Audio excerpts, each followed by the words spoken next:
Puji Tuhan. Nah saudara, pada pagi ini saya ingin membicarakan tentang kebenaran firman Tuhan, yaitu bahwa semua yang ada pada kita itu semuanya datang dari Tuhan. Amin saudara. Ya, semuanya itu datang dari Tuhan. Saya masih ingat tahun 89 saya datang ke Johor Bahru, saya cuma bawa satu bag kecil saja saudara. Satu bag kecil, hanya beberapa lembar baju. Dan kalau hari ini andai kata saya diminta untuk pindah ke Sarawak, saya akan memerlukan mungkin beberapa kontainer untuk membawa barang-barang saya untuk pindah balik saudara. Saya waktu ada di bawah, saya merenungkan Tuhan, waktu saya datang ke Johor Bahru saya cuma bawa berapa lembar baju. Ya, saya belum punya pacar, belum punya apa-apa. Ya, saya tidur cuma di tilam yang nipis cuma sebesar ini, mungkin harga 40 ringgit waktu itu saudara, 30 ringgit tilam nipis itu yang saya tempat tidur saya. Tapi hari ini Tuhan berkati dengan luar biasa, khususnya tahun 2026 ini. Tadi pimpin pujian katakan, percayalah tahun ini adalah tahun breakthrough buat kita. Tahun terobosan, tahun yobel, tahun kelepasan terjadi. Karena saya percaya saudara, Tuhan punya rencana yang luar biasa buat hari depan kita. Nah, pada hari ini kita mau belajar tentang kebenaran firman Tuhan saudara. Ada dua raja yang di dalam Alkitab punya sikap yang berbeda satu dengan yang lain. Yang satu, begitu Tuhan berkati dia mulai tertarik dengan berkat itu, bahkan dia meninggalkan Tuhan karena dia lebih tertarik dengan berkat itu. Padahal sebelum dia menjadi raja, Tuhan yang mengangkat dia. Waktu dia mulai jadi raja, awal-awal jadi raja, orang tertawakan tentang dia. Waktu Nabi Samuel berkata, aku mengangkat engkau seorang raja, orang tertawa tentang dia. Orang berkata, mana mungkin dia jadi raja. Bahkan dia sendiri berkata, saya tidak layak untuk jadi raja. Karena kaumku paling hina dari segala kaum yang ada. Saya paling terbelakang dari keluarga yang lain. Tetapi Tuhan berbicara kepada Samuel, angkat dia jadi raja. Lalu Tuhan mengurapi, ya roh Tuhan bekerja dalam hidupnya. Tuhan memberikan kemampuan yang hebat kepadanya. Sehingga dia menjadi raja yang hebat. Tetapi sangat disayang apabila dia sudah sampai di puncak, dia melupakan Tuhan. Nah saudara, di dalam Alkitab 1 Samuel pasal 13 saudara, ayat 13 dan ayat 14, ini merupakan pelajaran yang penting buat kita. Tuhan sanggup memberkati saudara. Tuhan mau angkat saudara tinggi. Tuhan mau bawa saudara naik bukan turun. Tetapi yang menjadi persoalannya, apabila engkau ada di puncak, apabila engkau ada di dalam kesuksesan, saat engkau sudah berhasil, bagaimana sikapmu di hadapan Tuhan. Dan saudara melihat Saul saudara di dalam 1 Samuel pasal 13 ayat 13. Ada satu hal terjadi, waktu itu Saul sedang bersiap-siap untuk berperang. Dan waktu itu mereka belum akan berperang sebelum seorang nabi akan mempersembahkan kepada Tuhan. Dan kalau sudah mempersembahkan persembahan kepada Tuhan, baru mereka boleh berperang. Tetapi saudara, apa yang terjadi di dalam 1 Samuel pasal 13 ayat 13. Kata Samuel kepada Saul, perbuatanmu itu bodoh. Engkau tidak mengikuti perintah Tuhan Allahmu yang diperintahkannya kepadamu, sebab sedianya Tuhan mengokohkan kerajaanmu atas Israel untuk selama-lamanya. Tetapi sekarang kerajaanmu tidak akan tetap. Tuhan telah memilih seorang yang berkenan di hatinya dan Tuhan telah menunjukkan dia menjadi raja atas umatnya. Karena engkau tidak mengikuti apa yang diperintahkan Tuhan padamu. Tuhan memberikan perintah simpel buat dia. Saul, aku angkat engkau jadi raja, tetapi dengan syarat ikuti jalanku. Tuhan mau memberkati dia, bahkan mengokohkan kerajaannya selama-lamanya. Jadi Tuhan itu bukan Tuhan yang memberi janji palsu, saudara. Oh, saya akan memberkati engkau, dan lepas itu dia lupa. Ya, seperti janji politik, saudara. Ya, tidak, Tuhan berjanji dia pasti menggenapi. Tetapi sayang, saudara, saat Saul sudah jadi raja, Dia mulai menjaga jabatannya. Dia berusaha untuk memanage jabatannya jangan sampai hilang. Sekalipun melanggar perintah Tuhan. Di sini saudara, Tuhan sudah memberikan perintah kepada Saul. Kalau engkau mau berperang, jangan pergi dulu sebelum engkau berdoa. Jangan pergi berperang sebelum engkau membawa persembahan kepada Tuhan. Supaya Tuhan menyertai engkau. Tetapi pada saat ini saudara, Saul dalam keadaan tertekan. Rakyat mulai ketakutan karena musuh makin lama makin dekat. Apa yang dia buat saudara? Akhirnya Saul tidak lagi mendengar perintah Tuhan. Dia tidak lagi tunggu Nabi Samuel yang sudah pernah mengurapi dia. Dia berkata, kalau Samuel boleh buat, saya raja, saya pun boleh buat. Padahal jabatan itu hanya untuk seorang nabi, saudara. Seorang hamba Tuhan. Nah saudara, ini perintah simpel. Kadang-kadang kita diberikan Tuhan jabatan, pangkat. Tetapi sayang saudara, pangkat, jabatan, kekayaan itu lebih menarik kita daripada Tuhan. Halo? Sebenarnya Tuhan mau memberkati engkau. Tuhan rindu, saudara adalah anak-anaknya. Dia rindu untuk mengangkat engkau. Hatinya tertarik kepadamu. Dia mau memberkati, tetapi sangat disayangkan. Karena engkau lebih tertarik harta, engkau tertarik jabatan, engkau tertarik dengan kedudukan dibanding engkau tertarik dengan Tuhan. Engkau lupa yang memberikan jabatan itu, yang memberikan kedudukan itu, yang memberikan kekayaan itu, semua dari Tuhan. Bilang sama orang sebelahmu, semua itu dari Tuhan. Ya. Nanti kita akan melihat ada sebuah kesaksian baru-baru ini saudara. Ya. Tapi saya mau membahas satu. Saya nggak tahu saudara datang ke Johor Bahru mungkin sudah datang dengan kekayaan. Tapi saya datang Johor Bahru cuma bawa satu bag kecil saja.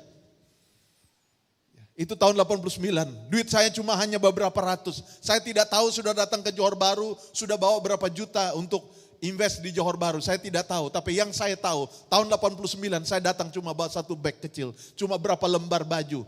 Ya, maaf bicara. Cuma berapa lembar seluar dalam yang saya bawa. Ya. Itu saja. Tapi kalau hari ini Tuhan berkati saya. Itu sebabnya saudara. Kadang-kadang kita perlu merenungkan kembali. Bukankah Tuhan sudah mengangkat kita? Halo? Ya. Kalau ada di sini, maaf Brother Wilson. Dulu dia di Kampung Pisang. Sekarang dia tinggal di Banglo. Siapa jemaat di tempat ini yang lebih besar rumahnya daripada Brother Wilson? Ya. Ini sebagai contoh, sorry brother. Karena nggak ada rumah yang lebih besar. Coba ukur rumah siapa yang paling besar. Walaupun dia tinggal itu rumah bos, tapi itu dinikmati berkat. Ya, dibanding dulu di rumah Kampung Pisang. Siapa yang buat itu? Kalau Tuhan bicara kepada orang, kasih rumah itu, suruh dia tinggal. Tuhan dapat bicara. Bosnya ada berapa banyak pekerja. Kenapa suruh dia? Ada lagi yang lebih lama kerja daripada dia. Kenapa? Tuhan bicara. Tuhan mau angkat kita. Tapi satu hal jangan lupa saudara.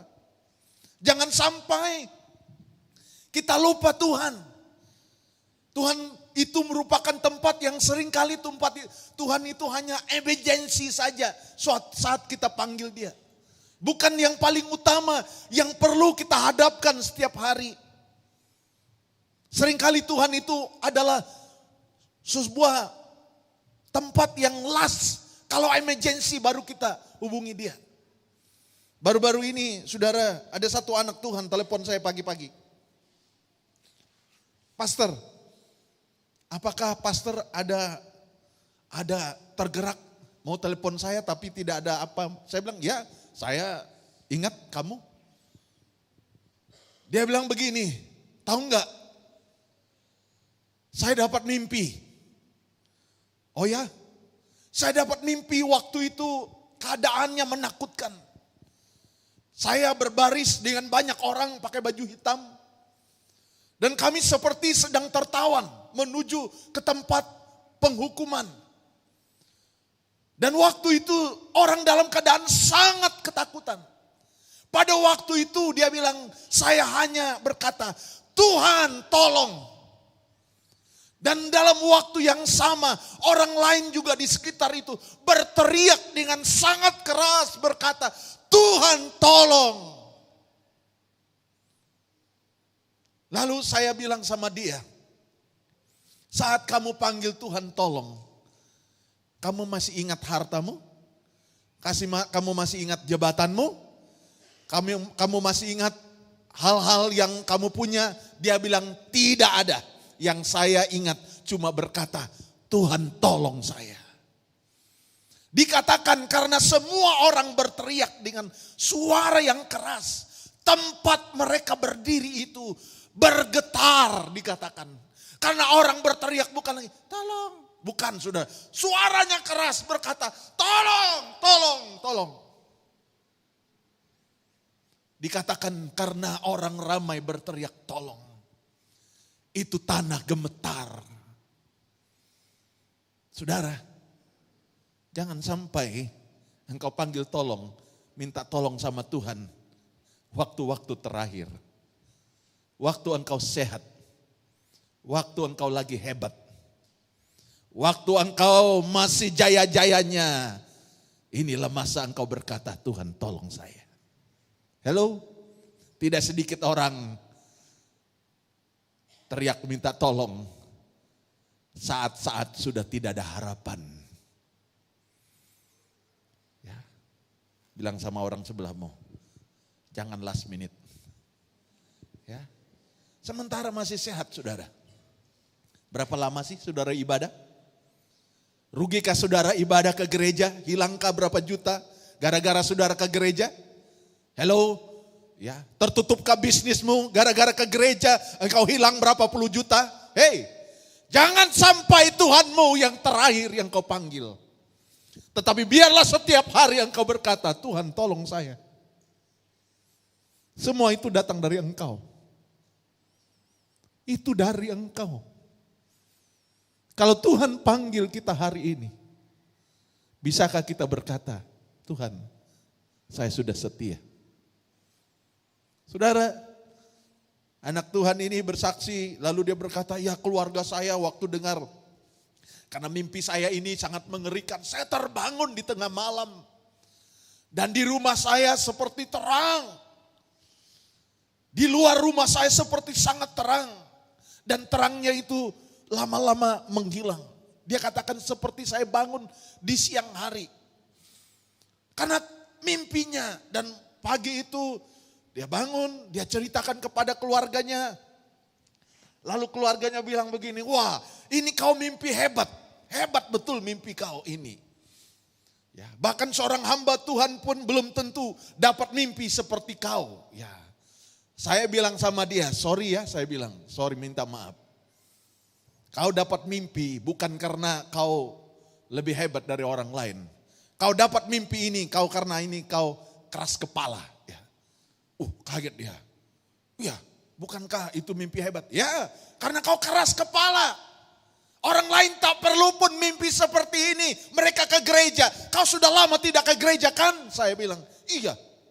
Itulah Tuhan kasih mimpi kau kena keras kepala. Kalau mimpi ini kau tak bertobat, saya tidak tahu lagi bagaimana cara Tuhan tegur kau.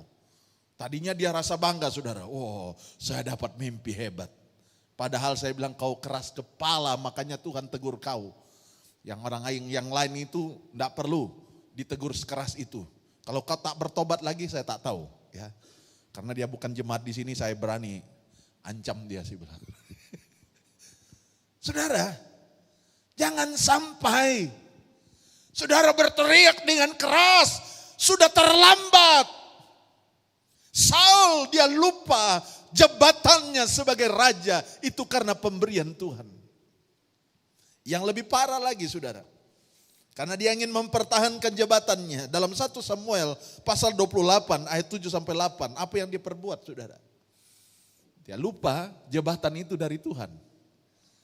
Ya, pangkatnya, kekayaannya itu dari Tuhan. Tapi sangat sayang. Karena dia bukannya berbalik kepada Tuhan. Justru dia mencari alternatif. Dia cari jalan yang menurut pikirannya bisa menyelesaikan masalahnya. 1 Samuel pasal 28 ayat 7 dan 8. Lalu berkatalah Saul kepada para pegawainya, carilah bagiku seorang perempuan yang sanggup memanggil arwah. Ini udah cari dukun, saudara. Bisnis sudah gak jalan, ini tak jalan. Akhirnya dia pikir, saya cari cara lain lah. Harusnya dia bertobat, saudara. Harusnya dia sadar saya sudah jauh dari Tuhan. Tetapi sayang, dia cari cara yang menurut pikirannya adalah jalan keluar. Dia cari, carilah bagiku seorang perempuan yang sanggup memanggil arwah. Maka aku hendak pergi kepadanya dan meminta petunjuk kepadanya. Para pegawainya menjawab dia, di Endor ada seorang perempuan yang sanggup memanggil arwah. Lalu menyamarlah Saul, ia mengenakan pakaian lain dan pergilah ia dengan 2 orang. Ketika mereka pada waktu malam sampai kepada perempuan itu, berkatalah Saul, cobalah engkau menenung bagiku dengan perantaran arwah dan panggillah supaya muncul kepadaku orang yang akan kusebut kepadamu. Dia tidak lagi cari Tuhan, saudara. Tadinya dia seorang yang humble. Saul itu tadinya awal-awal sebelum dia jadi raja, dia seorang yang humble, orang rendah hati. Tetapi setelah dia mendapat jabatan raja, dia sudah sombong, saudara. Dia merasa dia tidak perlu lagi nasihat hamba Tuhan, tidak perlu lagi.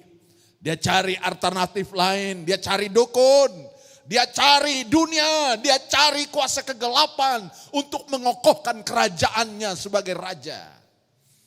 Sangat disayang, saudara. Dia lupa, yang angkat dia Tuhan. Bukan hantu yang angkat dia, saudara. Tuhan yang angkat dia. Tuhan yang bawa dia naik. Tuhan yang memberkati dia. Tetapi setelah sudah sukses, setelah berhasil, ini yang menjadi kelemahan kita. Kalau sudah berhasil, saudara, kita seperti kacang lupakan kulit. Kita seringkali melupakan, ini karena saya hebat.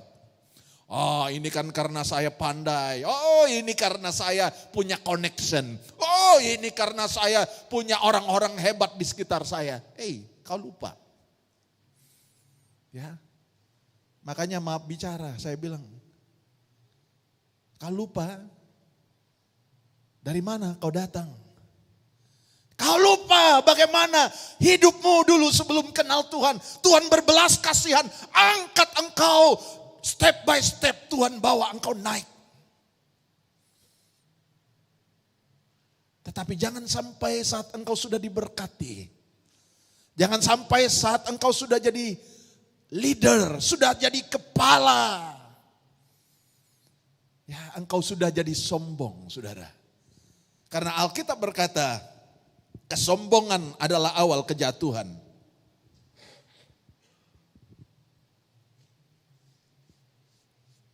Tuhan senang dengan orang yang rendah hati. Amin. Amin. Ya. Saya rindu jemaat Tuhan sisi Kota Masai, sehebat apapun engkau, tetap humble. Tetap rendah hati dan berkata, itu semua karena Tuhan. Amin, saudara. Ya. Percayalah, saat engkau tetap humble, tetap rendah hati, Tuhan makin angkat engkau. Dia senang mengangkat engkau. Karena apa? Karena berkatmu berlimpah. Engkau selalu berkata, itu semua karena Tuhan. Itu sebabnya saudara, Saul sangat disayangkan. Tuhan tadinya punya rencana yang hebat buat Saul. Tuhan mau angkat Saul jadi raja yang hebat. Saudara jangan lupa, ya saya katakan Tuhan tidak pernah janji dusta.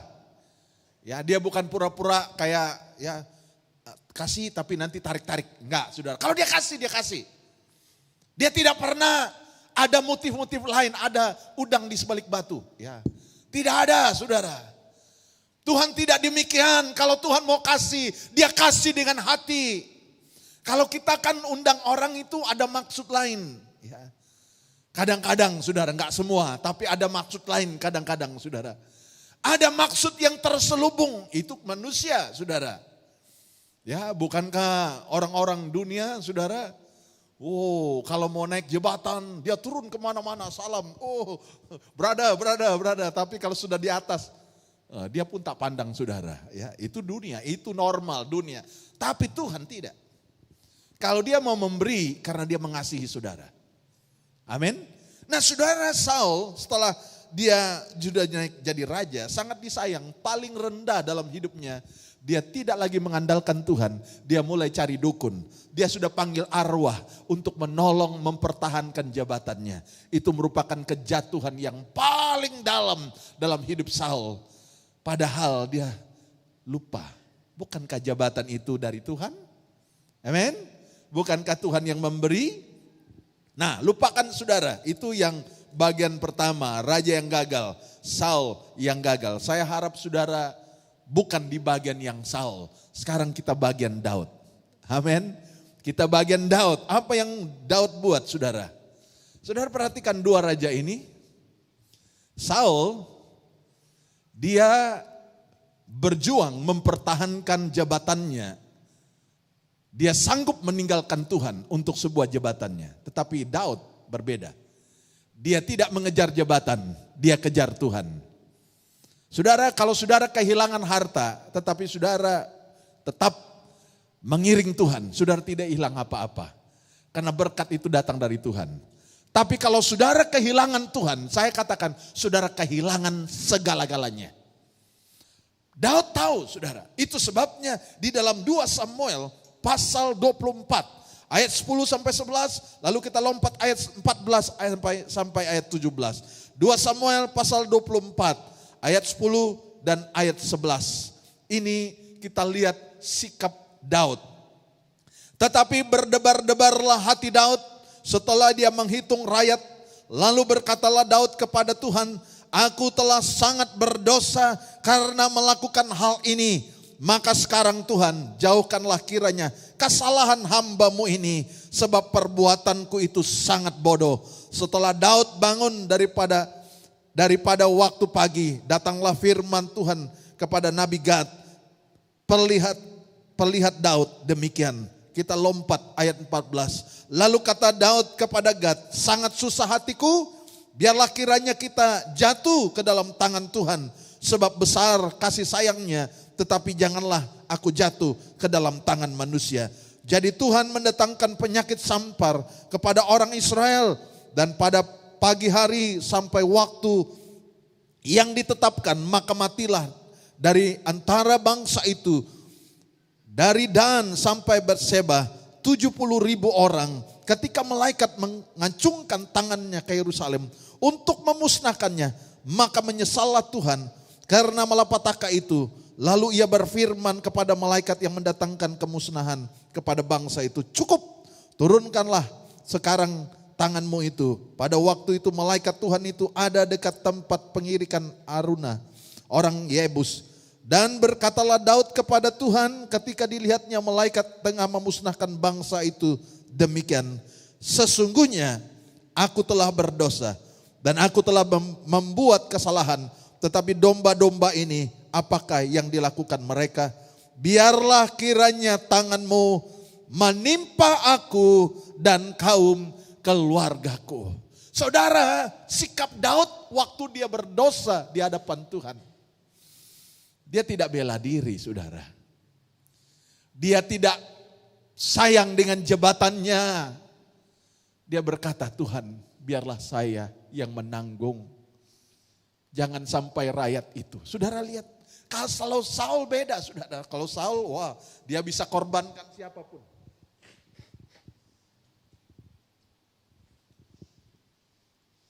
Untuk pangkatnya dia tidak takut-takut untuk membunuh. Bahkan Daud dikejar-kejar oleh Saul. Kenapa? Karena dia takut jabatannya hilang. Tetapi berbeda dengan Daud. Daud waktu menghadapi Tuhan, Daud punya sikap berkata, Tuhan akulah yang salah. Lihat saudara, Apakah kesalahan yang Tuhan tidak bisa ampuni saudara? Dia bisa mengampuni. Tetapi kesalahan yang Tuhan tidak bisa ampuni karena saudara tidak merasa berdosa. Saul tidak merasa berdosa. Padahal dia sudah melanggar perintah Tuhan. Dia bela dirinya. Bahkan kalau kita melihat waktu Samuel tegur dia bela diri saudara. Saul berkata, itu kan karena kau lambat datang. Nah itu kan bukan salahku. Saudara, harusnya Saul seperti Daud. Waktu sudah melanggar perintah Tuhan, waktu sudah jatuh, dia rendah hati dan berkata, Tuhan, saya salah. Saudara, anak manakah yang masih dirotan oleh orang tuanya kalau masih berkata, Mami, Daddy, I'm sorry. Ya. Saya salah. Tapi seringkali saudara, kita tidak merasa bersalah. Padahal itu dari Tuhan. Ini yang membedakan Saul dengan Daud, saudara. Saul itu keras hati. Masih ingat khotbah Pastor Wilson hari Jumat? Keras hati. Dia tidak mau diatur, padahal tadinya dia orang yang ditertawakan orang, saudara. Tadinya dia sendiri pun berkata, saya keluarga yang paling hina. I am nothing. Awal-awalnya Saul berkata, saya tidak ada apa-apanya. Saya enggak layak. Awalnya bagus saudara. Tapi setelah dia naik jabatan, dia mulai berkata, enak juga ya jadi raja kan. Wah, income masuk banyak ya. Akhirnya dia lupa yang naik dia jabatan dia. Itu dari Tuhan. Dia lupa saudara. Hei, jangan biarkan Tuhan itu adalah yang paling terakhir yang kau panggil. Tetapi biarlah Tuhan itu adalah orang yang pertama setiap hari kau berkata, Tuhan saya perlu kamu. Amin. Daud sadar saudara jabatannya sebagai raja, itu karena Tuhan yang tolong. Waktu dia jatuh dalam dosa, dia tidak tertarik dengan jabatannya. Dia berkata, Tuhan saya salah.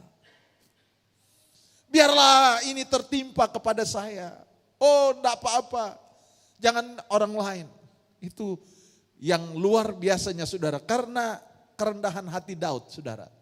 Alkitab berkata, sampai Tuhan menyesal. Tadinya Tuhan akan hajar itu rakyatnya Daud saudara. Tetapi karena melihat hati Daud. Hati Daud itu, Daud bisa membuat hati Tuhan lunak saudara. Daud dapat membuat hati Tuhan lembut. Tadinya Tuhan marah karena Daud berbuat dosa. Tetapi karena Daud itu, pujuk Tuhan itu bukan pujuk pura-pura ya. Bukan air mata buaya, bukan. Betul-betul nangis dia saudara. Nangis merendahkan diri berkata, Tuhan saya yang berdosa. Ya, saya yang berdosa. Biar saya yang menanggung. Sampai Tuhan tidak sanggup lihat. Seorang Daud yang betul-betul humble. Saudara, kalau saudara datang berdoa di hadapan Tuhan. Pergumulan masalahmu. Rendahkan hatimu di hadapan Tuhan. Dan berkata, semuanya dari Tuhan. Saya hidup karena Tuhan. Kekuatan ini dari Tuhan. Ya, beberapa hari yang lalu kaki saya bengkak lagi saudara. Saya ingatnya bukan karena apa. Saya pikir-pikir, ya sakit ini aja kenapa ngeluh ya. Yesus waktu disalib dipaku kakinya saudara, 2 tangannya dipaku. Dia nggak ngeluh ya. Tapi kita baru sakit sikit saudara. Sudah komplain sana, komplain sini saudara. Ya. Kita lupa pengorbanan Yesus. Sampai dia berkata, Bapa ampunilah mereka. Mereka tidak tahu apa yang mereka perbuat. Bayangkan kalau kita disalibkan seperti Yesus dan kita punya power yang ada pada dia. Habis itu orang Romawi. Kita jadi roti prata sama dia. Kita bakar dia satu-satu saudara. Cuma kita nggak punya power. Ya. Tuhan punya power dong, dia bisa kirim, dia bisa panggil malaikatnya turun. Tapi enggak, dia merendahkan diri, dia tidak melawan. Dia dihina, dia diludah, dia ditampar. Dia dipaku, disalib, dia tidak melawan. Sampai orang mengejek dia, kalau engkau anak Allah turun dari salib, kami akan menyembahmu. Tidak, dia tidak tertarik. Kenapa? Karena dia melihat saudara dan saya. Tanpa penyalipan di kayu salib, saudara dan saya tidak selamat. Itu sebabnya dia tahan kesakitan itu. Saudara, saat kita mengalami penderitaan, ingat baik-baik. Bukankah Tuhan lebih menderita dari kita? Amin. Kita selalu belajar bersyukur. Apapun keadaan kita, kita bersyukur. Waktunya Tuhan tepat pada waktunya. Engkau akan terheran-heran bagaimana Tuhan menolong engkau. Haleluya. Dan saudara melihat hal yang kedua yang Daud buat, saudara. Dalam 2 Samuel pasal 7. Ayat 18 sampai ayat 21, saudara. Inilah hati Daud. Luar biasa Daud ini di hadapan Tuhan. 2 Samuel pasal 7 ayat 18 dikatakan, lalu masuklah Raja Daud ke dalam. Kemudian duduklah ia di hadapan Tuhan sambil berkata, siapakah aku ini Tuhan? Siapakah aku ini ya Tuhan Allah, dan siapakah keluargaku sehingga engkau membawa aku sampai sedemikian ini, dan hal ini masih kurang di matamu. Ya Tuhan Allah, sebab itu engkau telah berfirman juga tentang keluarga hamba-Mu ini dalam masa yang masih jauh, dan telah memperlihatkan kepadaku serentetan manusia yang akan datang ya Tuhan Allah. Apakah yang dapat dikatakan Daud kepadamu? Lebih lagi daripada itu, bukankah engkau yang mengenal hamba-Mu ini ya Tuhan Allah? Oleh karena firman-Mu dan menurut hati-Mu, engkau telah melakukan segala perkara yang besar ini dengan memberitahukannya kepada hamba-Mu ini. Saudara, Tuhan memperlihatkan kepada Daud, hai Daud, start dari kamu, ya, mulai dari kehidupanmu, keturunanmu, sampai juru selamat lahir. Daud melihat, saudara, wow, luar biasa. Percayakah saudara, mulai dari hidup saudara, berkat Tuhan mengalir. Amin. Ya. Tadinya kita hidup dalam kutukan, saudara. Tadinya hidup kita jauh dari Tuhan. Tapi percayakah engkau, mulai dari hidupmu sampai keturunanmu yang berikutnya, kalau mereka terus menjaga iman pengharapan di dalam Tuhan, Tuhan akan memberkati mereka. Haleluya. Oh, aminnya kok gak excited. Amin. Oh, yang penting saya senanglah, terserahlah anak saya mau neraka ke apa, terserah dia. Oh, bukan saudara. Saudara harus perhatikan di mana anakmu sekarang ini. Perhatikan mereka. Nasihati mereka. Nah, papa dulu ya. Jadi kalau saya belum bertobat saudara, saya nggak tahu anak saya Wilson ini jadi apa saudara. Ya. Kalau saya masih agogo dulu, ya. Kira-kira 2 anak saya seperti apa saudara? Nggak mungkin jadi hamba Tuhan. Ya. Tetapi karena saya dan istri saya bertobat, sungguh-sungguh mencari Tuhan. Awal pelayanan kami cuma makan sarden, saudara. Ya, karena tidak mampu makan di restoran. Kalau kami makan di restoran, kalau diundang orang. Gaji kami, ya makanya sekarang saya karena ada duit sedikit, saudara. Saya ada berapa kali beli bunga buat istri saya. Oh, kaget istri saya. Oh, ada bunga. Ya. Kalau dulu mau beli bunga apa? Pempas anak aja. Duitnya dari mana? Ya. Sekarang sudah diberkati, saudara. Makanya saya ingat kenapa saya beli bunga sama istri saya sekarang. Karena sudah ada duit, saudara. Saya takut terlambat kasih bunga sama dia. Nah, kalau di mana kita kasih bunga? Saudara di mana? Di Kongkong, saudara.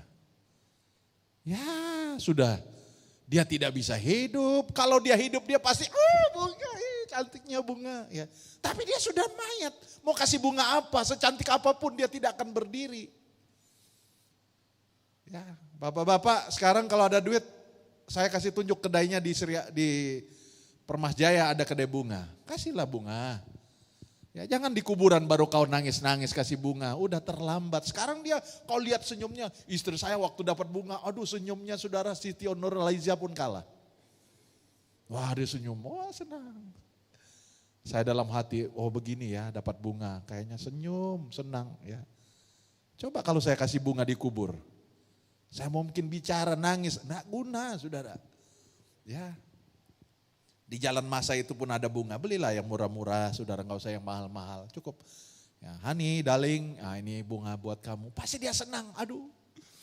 Ini pertama kali saya dapat bunga. Ya, apa gunanya saudara kasih bunga sudah di kuburan, saudara. Nah saudara melihat Daud, dia sadar betul. Sepanjang pemerintahan Daud, sedikit pun dia tidak lupa tentang Tuhan. Tidak heran kata-kata Daud di dalam Mazmur berkata, satu hari di rumah Tuhan lebih berharga daripada 1000 hari di luar pelataran Tuhan. Kenapa? Dia jaga betul saudara. Waktu dia cari Tuhan, dia cari dengan segenap hati. Makanya saya rindu jemaat Tuhan di sisi Kota Masai. Saat ibadahlah sungguh-sungguh saudara. Nikmati hadirat Tuhan. Jangan sampai di tempat ibadah WhatsApp pun masih jalan ini dan sebagainya. Fokus segenap hati. Cuma berapa lama saja kita mencari Tuhan. Pulang dari tempat ini silakan saudara. Daud betul-betul menjaga di dalam hadirat Tuhan, hatinya melekat dengan Tuhan. Sampai Daud punya kata-kata begini. Hai Fajar. Ya, dia mau bangunkan Fajar karena dia rindu. Mau kapan matahari terbit? Saya mau ke rumah Tuhan. Daud juga berkata, hatiku bergirang saat ku mendengar orang berkata, mari kita ke rumah Tuhan. Bagaimana saudara? Waktu orang ajak saudara pergi ke tempat kemana? Oh saudara excited sekali sampai mau tidur pun susah, mau ingat besok mau jalan. Apakah begitu saudara mau ke rumah Tuhan? Aduh hari Sabtu saudara berdebar-debar, aduh besok ini ke rumah Tuhan, besok ini memuji Tuhan. Ya. Saudara saya alami itu. Waktu saya di Singapura dulu, hari Sabtu adalah hari yang sulit untuk saya tidur. Kenapa? Karena besok mau ke gereja. Besok itu saya akan ibadah. Hari Sabtu adalah hari yang paling sukar untuk saya tidur. Kenapa? Karena saya membayangkan besok saya ke gereja. Saya ke gereja besok, saya memuji Tuhan. Saya menyembah Tuhan. Ya, Tuhan kasih bonus saudara. Karena besok jumpa pacar. Wah, karena di gereja kan. Saya tinggal di Tunamina saudara. Tapi sebelum itu memang saya susah mau tidur hari Sabtu. Karena saya membayangkan besok ke gereja. Saya nggak tahu dengan saudara. Apakah hari Sabtu adalah paling nyenyak saudara tidur sampai lambat datang ke gereja? Saya nggak tahu saudara. Tapi saya berani bersaksi hari Sabtu adalah hari yang susah saya mau tidur. Karena hati saya berdebar-debar ke gereja. Jadi saya percaya berkat Tuhan ada buat orang yang hatinya melekat dengan Tuhan. Wow saudara. Mari saya tidak perpanjangkan firman Tuhan. Kita berdiri bersama-sama saudara. Pemain musik maju ke depan saudara. Kalau saudara menempatkan hati saudara seperti Daud. Saya katakan berkatmu tidak akan pernah hilang. Karena berkat itu datang dari Tuhan. Tetapi kalau engkau seperti Saul, saya katakan seperti apapun engkau mempertahankan jabatan, pangkatmu, semuanya akan hilang. Kenapa? Karena engkau tidak punya Tuhan dalam hidup saudara. Kalau engkau punya Tuhan dalam hidupmu, percayalah seperti apapun musibah yang kau alami, Tuhan dapat mengembalikannya kembali. Waktu Ayub kehilangan semuanya, semua yang Ayub punya hilang semua. Yang hanya ada di kulit badannya. Itu pun kena penyakit saudara. Tetapi luar biasa, Ayub berkata, semua itu dari Tuhan. Saat akhir, endingnya, Tuhan ingat Ayub. Apa yang dia hilang, Tuhan ganti 2 kali lipat. Bahkan tidak ada orang yang sekaya Ayub waktu itu, saudara. Ayub tahu, itu datang dari Tuhan. Ayub berkata, aku datang telanjang, aku pulang juga telanjang. Aku tidak membawa apa-apa. Pagi ini, saudara, jangan sampai engkau melupakan Tuhanmu. Haleluya.